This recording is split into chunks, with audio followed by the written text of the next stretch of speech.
con đi đâu? Hôm nay con đi đâu? Bùi đâu?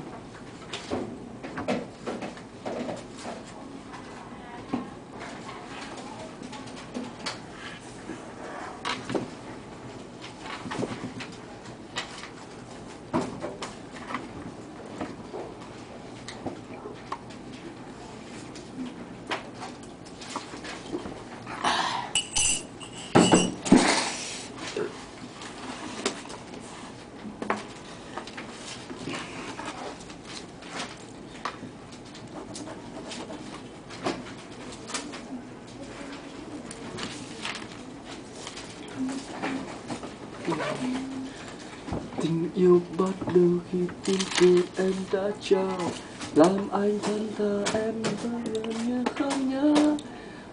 Hẹn hò em dù nắm tay em rất lâu, trái tim thật xuyên sao.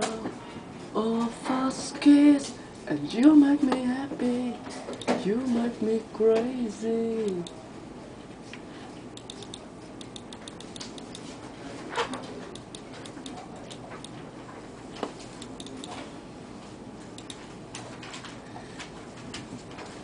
Tí chị đi hả? 10 giờ chị đi hả chả?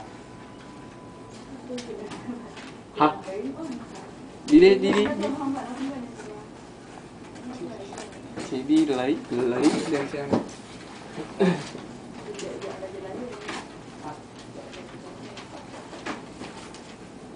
Thế là 10 giờ ông xuống cái gì?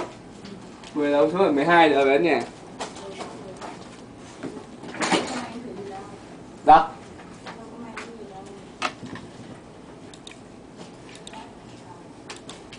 Đi ấy vậy chứ tự nhiên nó hứng lên nó đi vậy. Ủa không làm gì à? Nó chỉ chơi poker thôi. Nghề á hả? Đánh bài đấy thì